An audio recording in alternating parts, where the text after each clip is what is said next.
कि नशेई लोग जो होते हैं सर, उनको ना गाड़ी चलाने देना चाहिए और ना नशेइयों को मुल्क चलाने देना चाहिए, और ना ये हाल हो जाता है सर।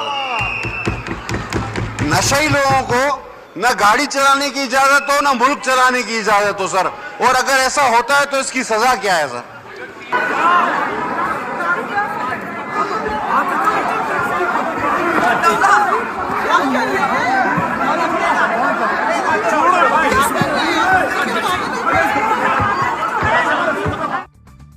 मेरे ख्याल में गवर्नमेंट है, पिछले 1 साल से मुराद सईद साहब जब भी ऐवान में तकरीर करने लगते थे, अपोजिशन उठ के चली जाती थी, लेकिन उन्होंने अपनी रविश नहीं बदली।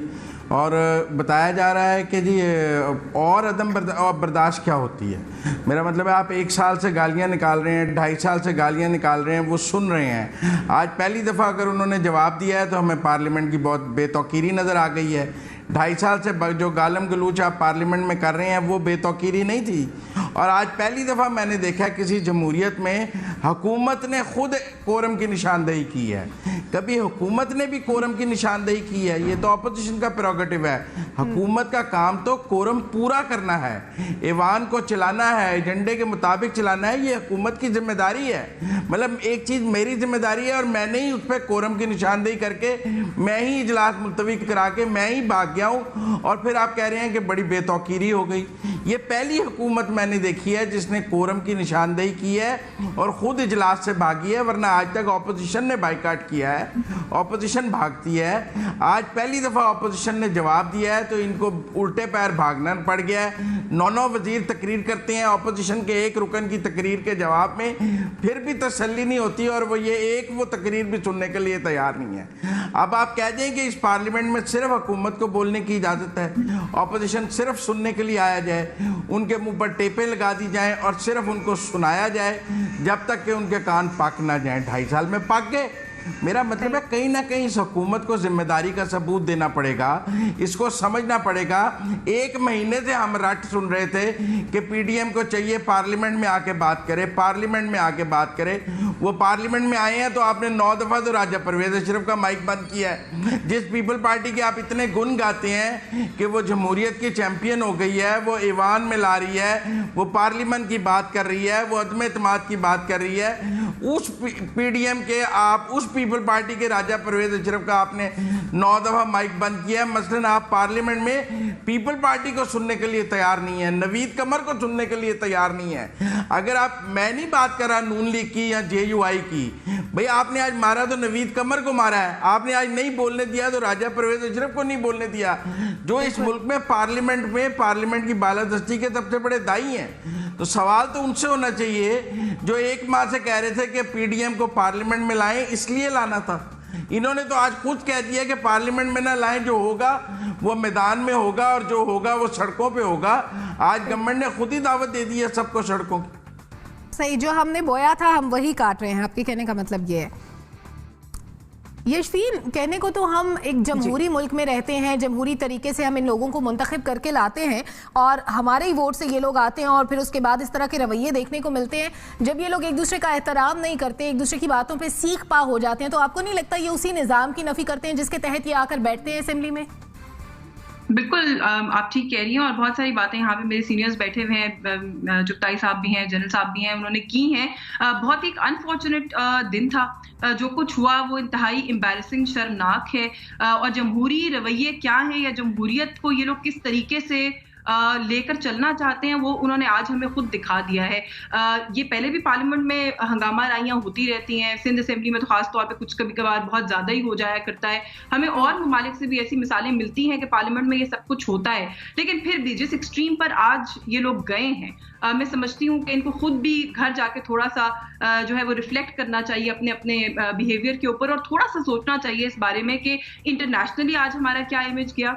वो लोग जो इन लोगों को वोट देकर इलेक्ट करके पार्लियामेंट में पहुंचाते हैं, उन पर आज इनका क्या असर हुआ होगा। जिस किस्म की अदम बर्दाश्त का मुजाहिरा इन्होंने आज हाउस पे, क्या ये खुद को लॉ मेकर्स कहलाने के अहल समझते हैं? मैं थोड़ा सा जुनैरा से यहाँ पे डिसएग्री करूंगी, बिकॉज मेरा ये ख्याल है कि जो एटीट्यूड्स होते हैं या रवैये होते हैं सोसाइटी में एट लार्ज, वो ऊपर से ट्रिकल करते हैं नीचे की तरफ। हमने जो हमारी लीडरशिप जो कुछ कर रही है, जो कुछ ओवर द इयर्स इस मुल्क में होता आया है, जिस किस्म की इंटॉलरेंस को पॉलिटिक्स में पाकिस्तान की फरोग दिया गया है, वो आज हमें अपनी सोसाइटी में भी नजर आती है। आप हर रोज शाम को सोशल मीडिया पर ट्विटर ट्रेंड्स उठा के देख लिया करें, आप फेसबुक के ऊपर जाके ट्रेंड्स उठा के देख लिया करें।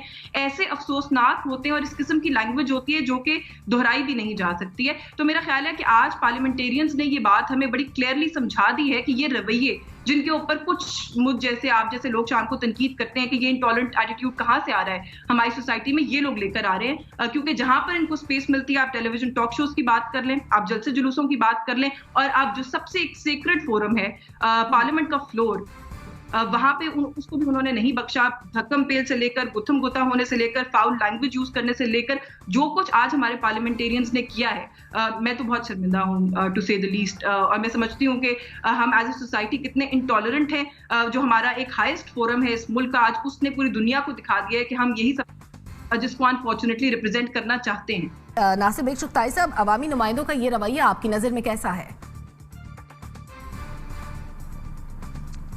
अफसोस हुआ, मुझे बहुत ज़्यादा अफसोस हुआ और अपनी मुझे ज़िल्लत महसूस हुई कि ये मेरी असम्बली है, मेरी पार्लियामेंट है, मेरी कौमी असम्बली है जो कानून पास करती है, आइन पास करती है। ये वो असम्बली जिसने 72 का आइन पास किया। इसका एजाज़, कितना बड़ा एजाज़ है इसका ये कि इसने कादियानियों वाला बिल पास किया जिसने इस मुल्क को एक यकीनी तौर पर अमन और की कैफियत अता की।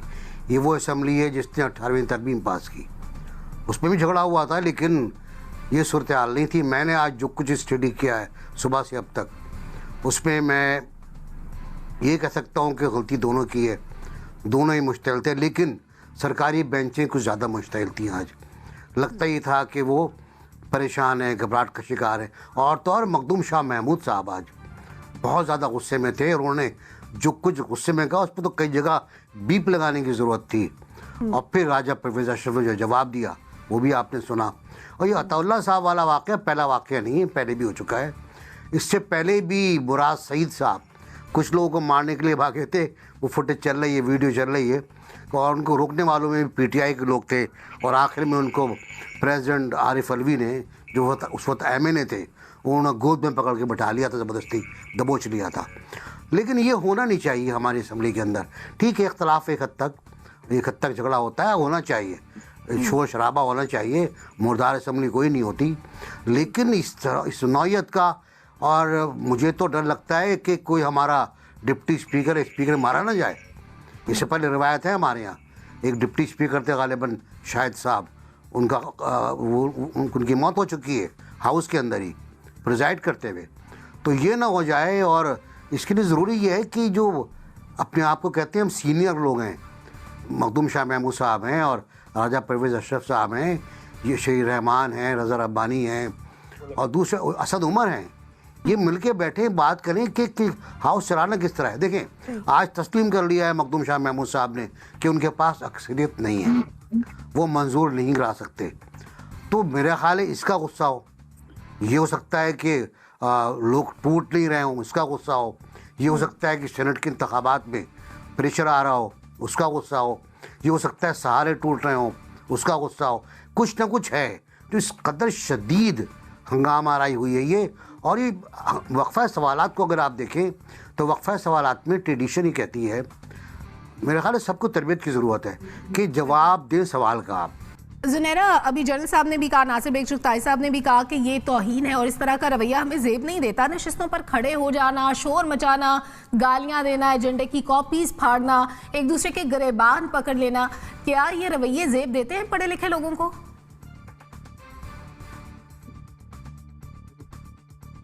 एक काफ़ी लंबे अरसे तक मैं ये डिबेट करती रही हूँ कि जो लीडरशिप होती है, हम लीडरशिप से ये एक्सपेक्ट करते हैं कि उनका एक्सेप्शनल कैरेक्टर हो और बड़े अनप्रेसिडेंटेड लोग हों और लीड करने वाले लोग हों। बट उसका रिबटल हमेशा ये आता था, जो कि ठीक है, मैं कन्विंस हो गई हूँ उस पर, वो ये आता था कि लीडरशिप कहीं आसमान से तो नहीं आती ना, वो हमारी ही सोसाइटी में से निकल के आती है। जैसे आपने over the years social fabric में इन्वेस्ट किया होता है, वो आपको अपनी सुप्रीम या अपनी इलीट या अपनी लीडरशिप की शक्ल में सामने नज़र आ जाता है। This is a mirror worth looking into कि हमने अपनी सोसाइटी में कितना इन्वेस्ट किया है, हमने अपने लोगों को कितना लॉ अबाइडिंग बनाया है, हमने कितना रिस्पेक्ट को, हार्मनी को, इक्वालिटी को, जो कि हॉलमार्क्स हैं ऑफ आवर रिलीजन, हमारा दीन हमें सिखाता है, अखलाकियात, एवरीथिंग, हमने कितना इन्वेस्ट किया इन चीज़ों में। अब इसके बाद हम ये उम्मीद रखें कि हम वैसी लीडरशिप देख सकें पार्लियामेंट में जिसका सिर्फ तसव्वुर ही किया जा सकता है, तो मेरे ख्याल है उम्मीद भी कुछ गलत है। जैसे जैसे एक नेशनल कैरेक्टर आपका ख़राब होता जाएगा वैसे ही लोग आपको पार्लियामेंट में नज़र आएंगे, और जैसे जैसे पार्लियामेंट डिसफंक्शनल होगी आप वैक्यूम क्रिएट करते हैं जिसको कोई भी और फोर्स आके फिल कर देगी, और फिर हल ये नहीं होगा कि आप उस नई फोर्स को बुरा भला कहना शुरू कर दें, अनकॉन्स्टिट्यूशनल कहना शुरू कर दें, फिर वो गलती आपकी होगी क्योंकि आपने उन्हें जगह दी है। तो इसलिए मैं तो इसे ऐसे देख रही हूँ कि ये जो कुछ हो रहा है ये हमें आईना दिखाया जा रहा है।